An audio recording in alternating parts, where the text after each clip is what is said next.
사랑하는 성도님들, 안녕하세요. 오늘도 이렇게 귀한 시간을 함께하게 되어 감사합니다. 여러분, 혹시 기도가 어렵다고 느끼신 적 있으십니까? 정말 많은 분들이 기도에 대해 고민하십니다. 어떻게 기도해야 할지 모르겠다. 기도해도 응답이 없는 것 같다. 내 기도가 하나님께 들리고 있는지 모르겠다. 이런 고민들을 하십니다. 오늘 이 시간 우리 함께 기도에 대해, 특별히 응답되는 기도에 대해 깊이 있게 나누고자 합니다. 이것은 정말 중요한 주제입니다. 왜냐하면 기도는 우리 신앙생활의 핵심이기 때문입니다.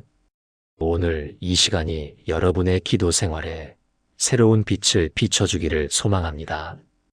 그럼 함께 시작해 보겠습니다. 첫 번째로 사람들이 기도를 어렵다고 느끼는 이유들을 살펴보겠습니다. 여러분, 기도가 어렵다고 말할 때 그 의미는 사람마다 조금씩 다릅니다. 어떤 분들은 기도를 지속적으로 하기가 어렵다고 말합니다. 기도를 하면 대화를 나누는 느낌보다는 혼자 독백하는 것 같다는 것입니다. 보이지 않는 하나님께 계속 말씀드리는 것이 쉽지 않습니다. 그 응답이 눈에 보이지 않으니까, 정말 들으시는지 확신이 서지 않으니까 계속하기가 힘듭니다. 두 번째로 어떤 분들은 무슨 기도를 어떻게 해야 할지 모르겠다고 말합니다. 하나님의 뜻을 따라 기도한다는 게 무엇인지, 내가 원하는 것을 그냥 솔직하게 기도해도 되는 건지, 이런 것들이 헷갈립니다. 어떤 분은 이렇게 말씀하셨습니다. 목사님, 저는 기도할 때마다 고민이 됩니다. 내가 원하는 것을 구하는 게 맞는지, 아니면 하나님의 뜻대로 하옵소서 하고 포기하는 게 맞는지 모르겠어요. 정말 많은 분들이 이런 고민을 하십니다. 세 번째 이유는 기도가 응답되지 않는다는 것입니다. 이것이 가장 큰 어려움일 수 있습니다. 아무리 간절히 기도해도 응답이 오지 않는 것 같을 때 우리는 낙심하게 됩니다. 예수님께서 마태복음 7장에서 분명히 말씀하셨습니다. 구하라 그리하면 주실 것이요, 찾으라 그리하면 찾아낼 것이요, 문을 두드리라 그리하면 너희에게 열릴 것이니. 주님의 약속은 분명합니다. 구하면 주신다고 하셨습니다. 그런데 실제로 우리가 구해도 받지 못하는 경우가 너무 많습니다. 그래서 사람들은 생각합니다. 뭔가 문제가 있는 것이 아닐까? 내가 잘못 기도하고 있는 것이 아닐까? 그리고 여러 가지 이유들을 찾기 시작합니다. 이제 그 이유들을 하나하나 살펴보겠습니다. 두 번째로 기도가 응답되지 않는 이유에 대한 첫 번째 오해는 믿음이 부족해서라는 것입니다. 많은 분들이 이렇게 생각합니다.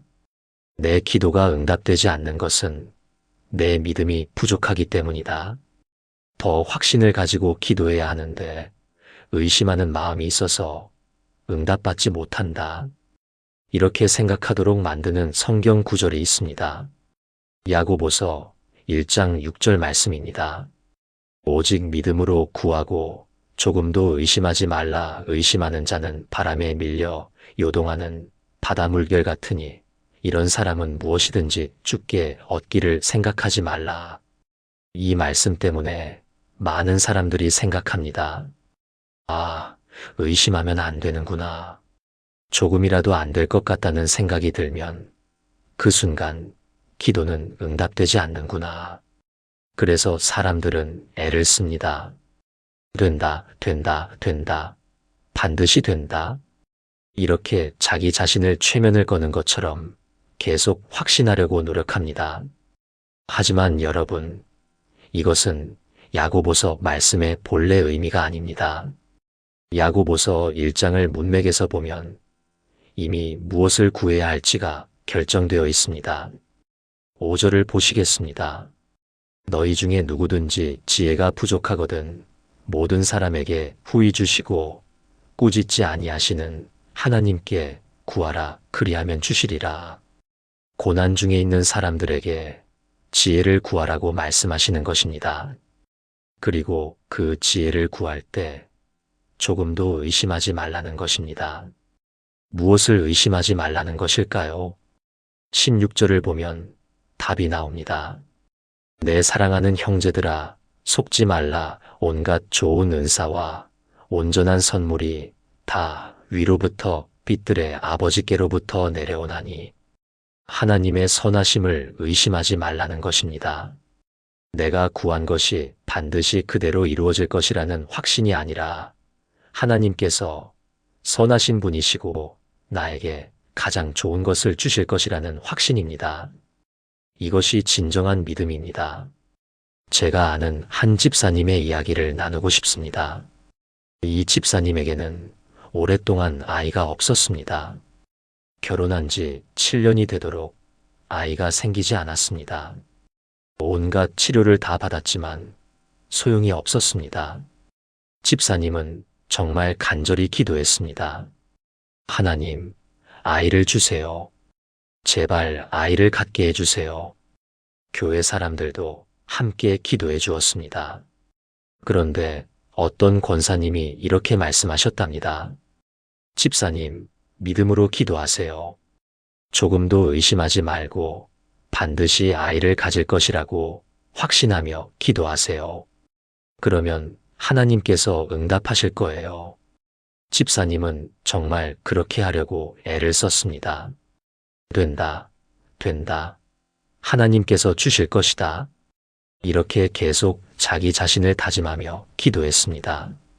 하지만 시간이 지나도 아이는 생기지 않았습니다.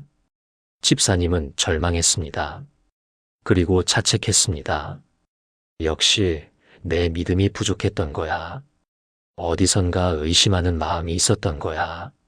그래서 하나님께서 응답하지 않으신 거야. 이런 자책이 집사님을 더욱 힘들게 했습니다. 그러던 어느 날 새로 부임하신 목사님과 상담을 하게 되었습니다. 집사님은 목사님께 자신의 고민을 털어놓았습니다. 그러자 목사님께서 이렇게 말씀하셨습니다. 집사님, 믿음이라는 것은 내가 원하는 것이 반드시 이루어질 것이라고 확신하는 게 아닙니다. 믿음은 하나님께서 나를 사랑하시고 나에게 가장 좋은 것을 주실 것이라고 확신하는 것입니다. 그것이 내가 원하는 방식이 아닐 수도 있습니다. 하지만 하나님의 방법이 가장 좋은 방법이라고 믿는 것, 그것이 믿음입니다. 그 말씀이 집사님의 마음에 큰 위로가 되었습니다. 집사님은 기도를 바꾸었습니다. 하나님, 제가 아이를 원합니다. 하지만 하나님의 뜻이 이루어지기를 원합니다. 하나님께서 저에게 가장 좋은 것을 주실 것을 믿습니다. 그렇게 기도하자 마음에 평안이 찾아왔습니다. 그리고 놀랍게도 몇 달 후 임신 소식을 듣게 되었습니다. 하지만 집사님은 이렇게 고백합니다. 아이를 갖게 된 것도 감사하지만 더 큰 은혜는 하나님을 신뢰하는 법을 배운 것입니다. 내 뜻대로가 아니라 하나님의 뜻을 구하는 법을 배웠습니다. 여러분, 믿음은 정신통일이 아닙니다. 믿음은 하나님의 선하심을 신뢰하는 것입니다. 세 번째로, 기도가 응답되지 않는 이유에 대한 두 번째 오해는 정성이 부족해서라는 것입니다. 어떤 분들은 이렇게 생각합니다. 기도를 많이 해야 하는데 충분히 기도하지 않아서 하나님께서 응답하지 않으신다. 더 오래 기도해야 한다. 더 자주 기도해야 한다. 금식하며 기도해야 한다. 이렇게 생각합니다. 물론 간절한 기도, 지속적인 기도는 중요합니다. 하지만 하나님께서 우리 기도의 숫자를 세시는 것은 아닙니다. 누가복음 18장에 불의한 재판관의 비유가 나옵니다. 한 과부가 재판관을 찾아가 자기의 억울함을 풀어달라고 간청합니다. 재판관이 처음에는 듣지 않습니다. 하지만 과부가 계속 찾아오니까 귀찮아서 들어줍니다. 많은 사람들이 이 비유를 오해합니다. 아, 계속 기도하면 하나님께서 귀찮아서라도 들어주시는구나. 하지만 이것은 완전히 잘못된 해석입니다. 예수님께서는 이 비유를 통해 불의한 재판관과 하나님을 비교하시는 것이 아니라 대조하시는 것입니다. 불의한 재판관도 과부의 간청을 들어주었는데 하물며 우리의 선하신 하나님께서 우리의 기도를 안 들으시겠느냐는 것입니다. 7절을 보시겠습니다. 하물며 하나님께서 그 밤낮 부르짖는 택하신 자들의 원한을 풀어주지 아니하시겠느냐? 그들에게 오래 참으시겠느냐? 하나님께서는 우리의 신음소리까지도 들으시는 분입니다. 우리가 한 번 기도하든 100번 기도하든 하나님께서는 다 들으십니다.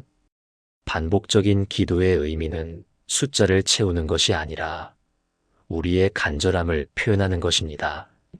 한 권사님의 이야기입니다.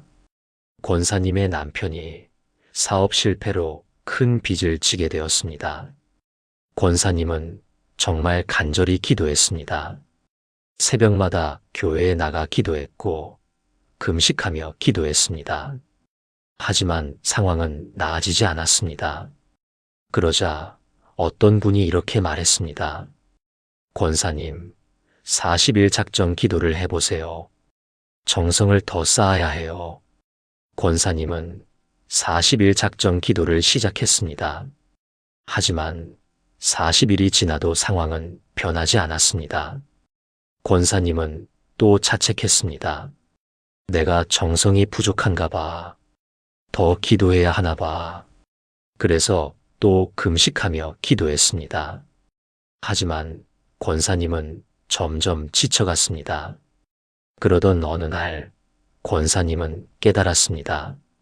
내가 지금 하나님께 기도하는 것이 아니라 하나님을 시험하고 있었구나. 내가 이만큼 정성을 들이면 하나님께서 응답하실 거라고 생각했구나. 마치 하나님과 거래하듯이 기도하고 있었구나. 그 깨달음 이후 권사님의 기도가 바뀌었습니다. 하나님, 제가 얼마나 기도하든 하나님께서는 이미 제 기도를 들으셨음을 믿습니다. 하나님의 때에 하나님의 방법으로 응답하실 것을 믿습니다. 저는 그저 하나님을 신뢰하며 기다리겠습니다. 신기하게도 그렇게 기도하자 마음의 평안이 찾아왔습니다. 그리고 얼마 후 예상치 못한 방법으로 빚 문제가 해결되기 시작했습니다. 여러분, 하나님께서는 우리 기도의 횟수를 세시지 않습니다. 우리의 간절한 마음을 보십니다. 정성을 쌓는다고 응답하시는 것이 아니라 우리의 신뢰를 보시고 응답하십니다. 네 번째로 기도가 응답되지 않는 이유에 대한 세 번째 오해는 정욕으로 구해서라는 것입니다. 야고보서 4장 3절 말씀입니다. 구하여도 받지 못함은 정욕으로 쓰려고 잘못 구하기 때문이라. 이 말씀 때문에 사람들은 걱정합니다. 내가 구하는 것이 정욕적인 기도가 아닐까? 일상의 필요를 구하는 것이 욕심인가? 그래서 어떤 분들은 기도를 이렇게 합니다. 하나님, 우리 아들이 좋은 대학에 갈 수 있게 해주세요. 합격하면 제가 선교 헌금하겠습니다. 마치 정욕적인 기도가 아닌 것처럼 보이기 위해 헌신을 덧붙이는 것입니다. 하지만 야고보서를 문맥에서 보면 정욕으로 구한다는 것은 일상의 필요를 구하는 것이 아닙니다. 야고보서 3장과 4장을 보면 당시 교회에 분쟁이 있었습니다. 부자와 가난한 자 사이에, 지도자들 사이에 갈등이 있었습니다. 그런 상황에서 야고보는 말합니다. 너희가 얻지 못함은 구하지 않기 때문이고 구하여도 얻지 못함은 정욕으로 쓰려고 잘못 구하기 때문이다. 여기서 정욕으로 구한다는 것은 무엇일까요? 3장에서 설명합니다. 자기를 드러내기 위한 기도, 다른 사람을 변화시키려는 기도입니다. 하나님, 저 사람을 회개하게 해주세요. 하나님, 저 사람을 변화시켜 주세요. 하나님, 우리 남편이 달라지게 해주세요. 이렇게 다른 사람 변화시키기를 기도하면서 정작 나 자신은 어떻게 변해야 할지는 생각하지 않는 것입니다. 제가 상담했던 한 성도님의 이야기입니다. 이분은 남편과의 관계 때문에 정말 힘들어 하셨습니다. 남편이 무뚝뚝하고 대화가 안 되고 가정에 무관심하다는 것입니다. 이분은 매일 기도했습니다. 하나님, 우리 남편을 변화시켜 주세요. 남편이 다정한 사람이 되게 해주세요. 가정에 관심을 갖게 해주세요. 그렇게 몇 년을 기도했지만 남편은 변하지 않았습니다. 그러자 이분은 생각했습니다. 왜 하나님께서는 제 기도를 들어주지 않으실까? 제가 정욕으로 구하는 걸까? 그러던 어느 날 목사님께서 설교 중에 이런 말씀을 하셨습니다. 우리는 다른 사람이 변하기를 기도하기 전에 내가 어떻게 변해야 할지를 먼저 기도해야 합니다. 그 말씀이 이분의 마음을 찔렀습니다. 아, 나는 계속 남편만 변하라고 기도했지. 내가 어떻게 해야 할지는 기도하지 않았구나. 그날부터 기도가 바뀌었습니다. 하나님, 제가 어떻게 남편을 사랑해야 할지 가르쳐 주세요. 제가 어떻게 남편을 이해해야 할지 깨닫게 해주세요. 제 안에 있는 불평과 원망을 고쳐주세요. 신기하게도 이렇게 기도하자 변화가 일어나기 시작했습니다. 먼저 자신이 변하기 시작했고, 그러자 남편과의 관계도 조금씩 좋아지기 시작했습니다. 여러분, 정욕으로 구한다는 것은 일상의 필요를 구하는 것이 아닙니다. 다른 사람만 변하기를 바라면서 나 자신은 변하지 않으려는 것입니다. 5번째로, 기도 응답의 진정한 의미를 깨달아야 합니다. 자, 여기까지 우리가 나눈 내용을 정리해 보겠습니다. 믿음이 부족해서, 정성이 부족해서, 정욕으로 구해서 기도가 응답되지 않는다는 것들이 모두 오해였습니다. 그렇다면 진짜 문제는 무엇일까요? 저는 이렇게 생각합니다. 우리가 기도 응답을 잘못 이해하고 있는 것이 문제입니다.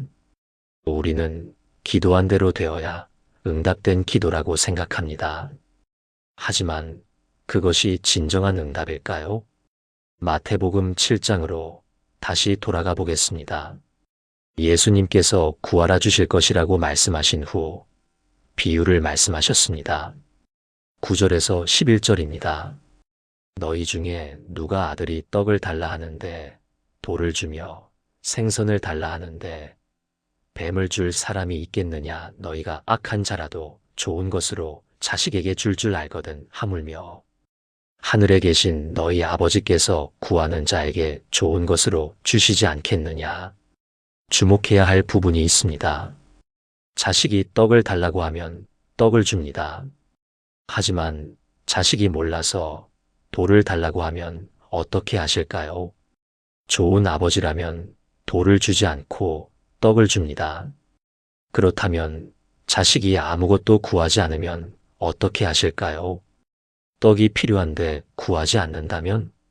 좋은 아버지라면 구하지 않아도 떡을 주십니다. 여기서 우리는 중요한 진리를 발견합니다. 떡을 구하면 떡을 주시고, 돌을 구해도 떡을 주시고, 구하지 않아도 떡을 주십니다.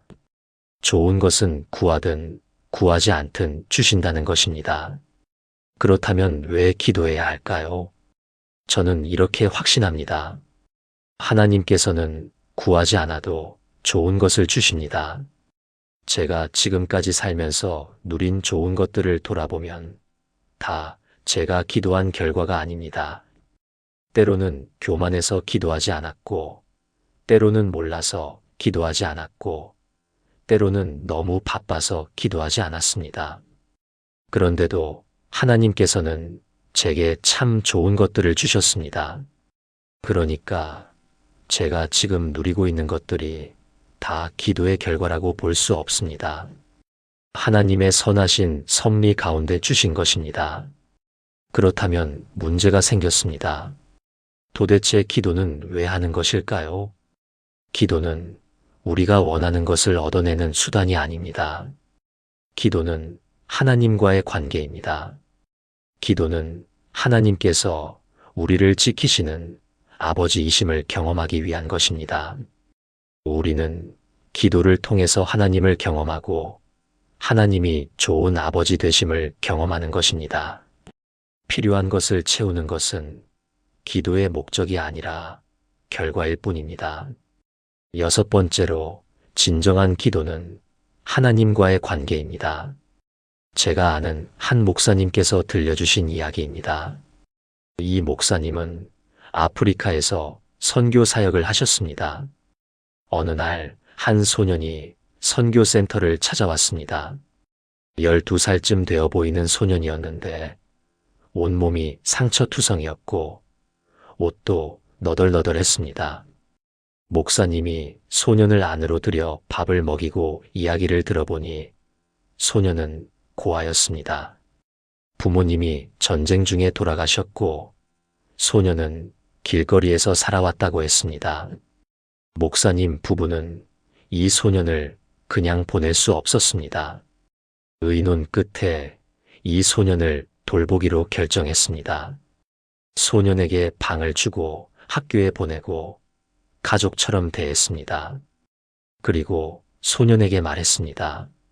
이제부터 너는 우리 아들이야. 내가 필요한 게 있으면 언제든지 말해. 소년은 고맙다고 했습니다. 하지만 시간이 지나도 소년은 한 번도 자기가 필요한 것을 말하지 않았습니다. 옷이 필요해도 학용품이 필요해도 소년은 말하지 않았습니다. 목사님은 안타까웠습니다. 왜 이 아이는 필요한 것을 말하지 않을까?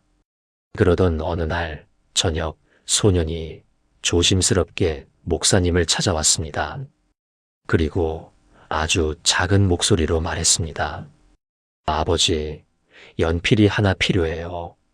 목사님은 그 말을 듣는 순간 눈물이 났습니다. 연필 하나가 문제가 아니었습니다. 이 아이가 드디어 자기를 아버지라고 불렀다는 것, 이 아이가 드디어 자기 필요를 말할 수 있게 되었다는 것이 감격스러웠습니다. 목사님은 소년을 안아주며 말했습니다. 고맙다, 아들아. 내가 나를 믿고 말해줘서 정말 고맙다. 연필뿐만 아니라 내가 필요한 건 뭐든지 말해. 아버지가 다 들어줄게. 여러분, 이것이 기도입니다. 기도는 필요한 것을 얻어내는 수단이 아닙니다. 기도는 하나님을 아버지로 신뢰하고 하나님께 우리의 마음을 여는 것입니다. 하나님께서 기뻐하시는 것은 우리가 무엇을 구하느냐가 아니라 우리가 하나님을 신뢰하며 나아오는 것입니다. 요한복음 15장 15절 말씀을 보시겠습니다. 이제부터는 너희를 종이라 하지 아니하리니 종은 주인이 하는 것을 알지 못함이라.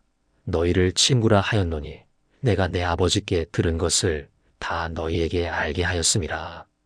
하나님께서는 우리를 종이 아니라 친구, 자녀로 대하십니다. 그리고 우리가 하나님께 마음을 여는 것을 기뻐하십니다. 7번째로, 하나님께서는 우리의 기도를 다 들으십니다. 여러분, 혹시 이런 생각하신 적 있으십니까? 내 기도가 너무 사소한 것 같아서 하나님께 말씀드리기가 민망하다. 이런 작은 일로 하나님을 귀찮게 해드려도 될까? 많은 분들이 이런 생각을 하십니다. 하지만 시편 56편 8절 말씀을 보십시오. 주께서 나의 유리함을 세셨으니 나의 눈물을 주의 병에 담으소서. 이것이 주의 책에 기록되지 아니하였나이까. 하나님께서는 우리의 눈물까지도 기억하십니다. 우리의 한숨까지도 들으십니다. 로마서 8장 26절은 이렇게 말씀하십니다. 이와 같이 성령도 우리의 연약함을 도우시나니 우리는 마땅히 기도할 바를 알지 못하나 오직 성령이 말할 수 없는 탄식으로 우리를 위하여 친히 간구하시느니라. 우리가 말로 표현할 수 없는 것까지도 성령께서 대신 간구하십니다. 제가 목회하면서 경험한 일입니다. 한 권사님이 중병에 걸리셨습니다. 병원에서는 회복이 어렵다고 했습니다. 저는 신방을 가서 권사님을 위해 간절히 기도했습니다. 하나님, 권사님을 고쳐주세요. 살려주세요. 정말 간절히 기도했습니다. 마음 한구석에 안 고쳐주셔도 하나님의 뜻이라고 생각하면서 기도한 것이 아니었습니다. 정말 살려달라고 간절히 기도했습니다. 그렇게 간절히 기도할 수 있는 근거는 무엇일까요? 하나님께서 선하신 분이시라는 확신입니다. 하나님께서 내 기도를 들으시는 분이라는 확신입니다. 그 확신이 있기 때문에 저는 제가 원하는 것을 솔직하게, 간절하게 구할 수 있습니다. 결과는 하나님께 맡깁니다. 하지만 기도할 때는 정말 간절히 구합니다. 그 권사님은 결국 회복되지 못하고 하늘나라로 가셨습니다. 제 기도대로 되지 않았습니다. 하지만 저는 하나님께서 제 기도를 들으셨다고 확신합니다. 그리고 하나님께서 권사님을 더 좋은 곳으로 인도하셨다고 믿습니다.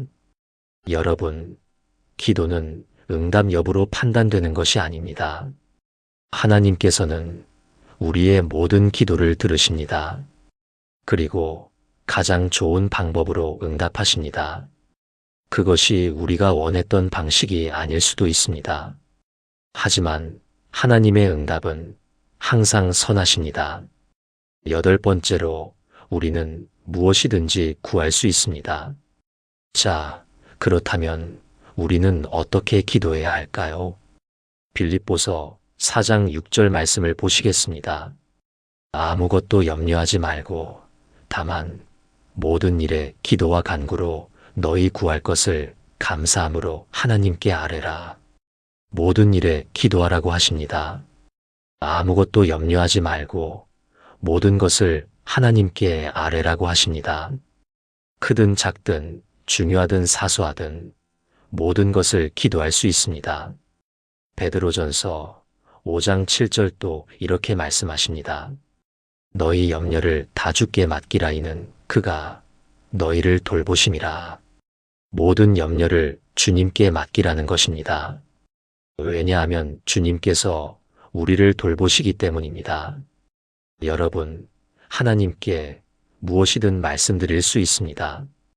기도 제목이 너무 세속적인 것 같아서, 너무 사소한 것 같아서 이런 걱정하지 마십시오.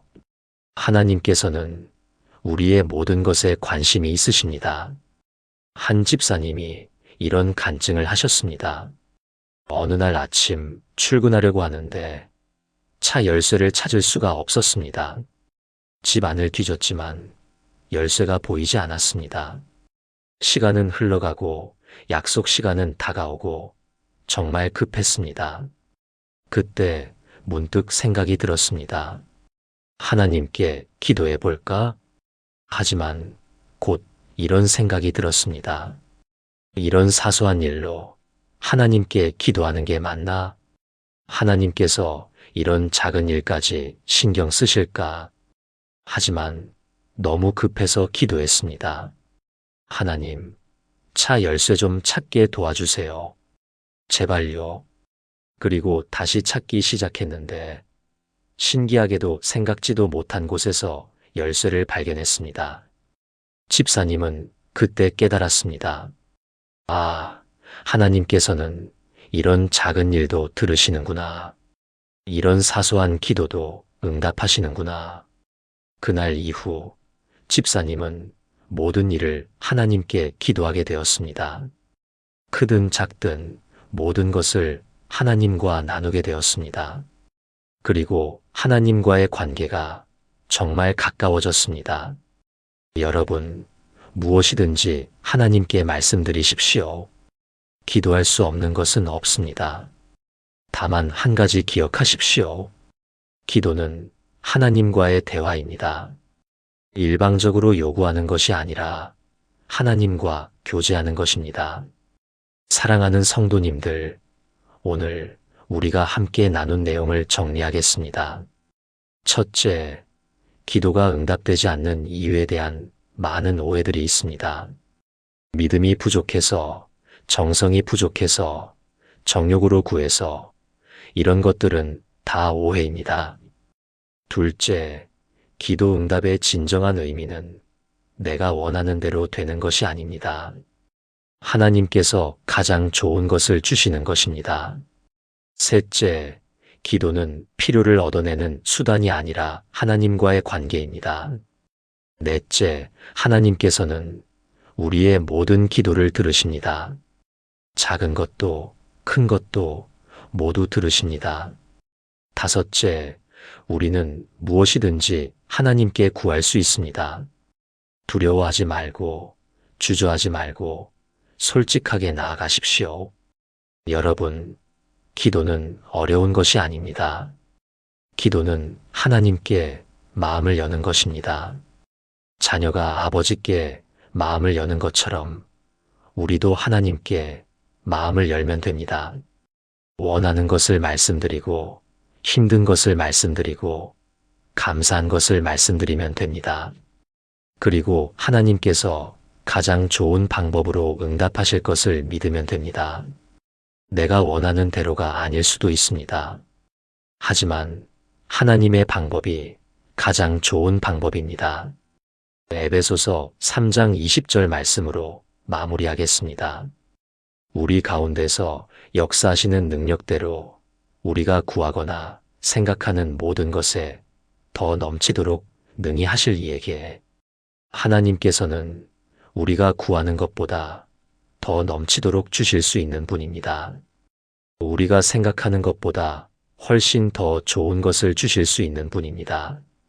이 하나님을 신뢰하며 기도하십시오. 오늘부터 여러분의 기도가 달라지기를 소망합니다. 응답을 얻기 위한 기도가 아니라 하나님과 교제하는 기도를 하시기 바랍니다. 오늘 이 메시지가 조금이라도 도움이 되셨다면 좋아요와 구독 부탁드립니다. 그리고 댓글로 여러분의 기도 간증을 나누어 주십시오. 여러분의 이야기가 다른 분들에게 큰 격려가 될 것입니다. 사랑합니다. 하나님께서 여러분의 기도를 들으시고 가장 좋은 방법으로 응답하시기를 기도합니다.